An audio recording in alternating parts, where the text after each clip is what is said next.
All the terrorists that tried to attack my soldiers and my unit, they are not with us today. Some of them was very close to me, so probably they saw that I'm a woman, and probably they won't get their 72 virgins because I'm a woman. This is Lieutenant Colonel Or Ben Yehuda of the Israeli Defense Forces, and she is describing how her all-female unit killed more than 100 Hamas terrorists. The mother of three is in charge of tank crews at the Caracal Battalion, who have become legendary after they proved beyond doubt on October the 7th that women can serve alongside men in frontline combat. Are you married? Do you have a partner? Or Yeah. What does he and what do your children say? So he's also right now at Gaza, and the children, they are with the grandfathers. I think that they are very proud. When I came home, since the beginning of the fight, they told me, "Mommy, we saw you in TV. You became famous." So I hope that they are proud.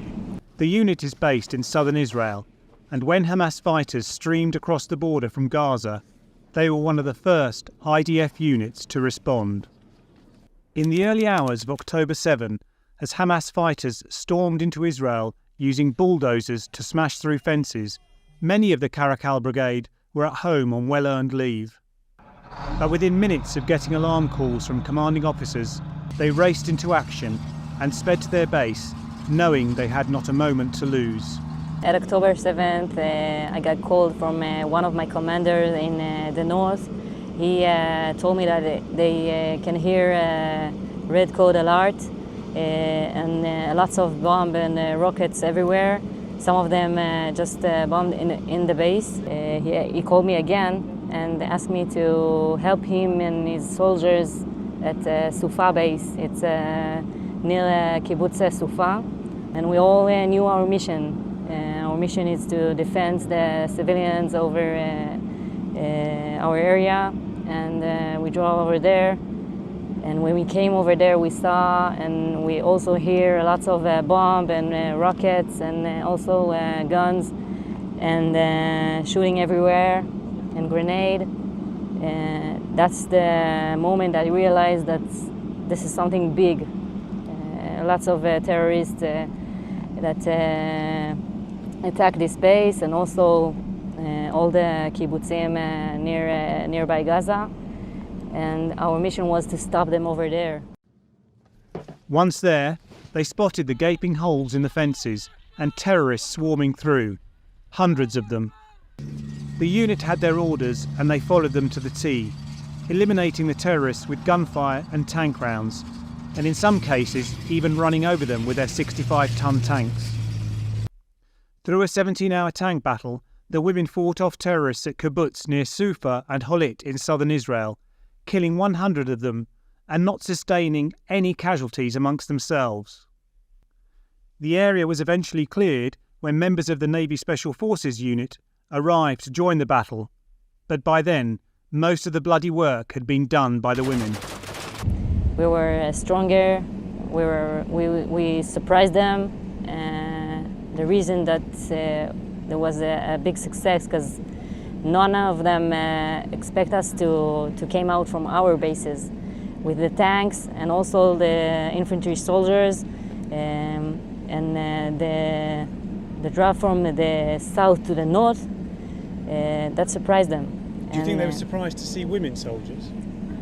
I think that they were surprised. We knew that they got a plan to attack also our bases, but the fact that we came out from our bases, it definitely was a surprise from them. And also I can say that some of them was very close to me, so probably they saw that I'm a woman, and probably they won't get their 72 virgins because I'm a woman. But in every points in that day that they try to attack us, we win. The Caracal Battalion was founded in 2000, and women soldiers make up 70% of it. The tank battle they fought in has been acknowledged by commanders of the Israeli Defense Forces to be the first of its kind in military history anywhere in the world. Prior to the battalion's formation, women were barred from serving in direct combat, but since they were formed, they have been involved in several incidents, mainly border skirmishes with smugglers and terrorists. We were given a role to take this opportunity in the tanks. The first women in the tank unit. As a pilot, they wanted to see if we were able to stand and keep on the standards of what it takes to be a leader in a tank commander. Family and friends in the UK, I know that they know what I do as a IDF soldier in the army. However, I don't believe that they know what it's like to be in such an amazing environment of protecting such borders with terrorists and protecting our country, especially where we have the Syrian border and Lebanon, Egypt, especially the Gaza Strip. You're very proud to be Very a female proud. tank driver in the IDF. Yes, very proud, especially one of the first tank commanders that took place. Is also very intimidating to approach as a 20-year-old, but we overcome it and we learn so much more about army, about wars, about history, especially Israel history. If we have to, we'll stay in there for a month. There are people in Gaza who stay in the tanks for months, as much as they need to. Obviously they have everything that they need, and everything that will be needed will be sent to them. After all, we're like sisters in a tank, we're a family, and we know everything about each other, because if we don't, it's not going to be fun and easy.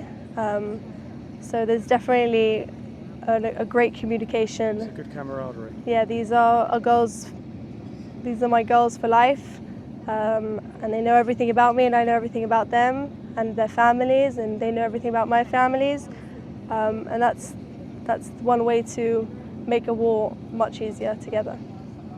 But after the epic battle against Hamas on October the 7th, they can now live up to their motto of the winning combination.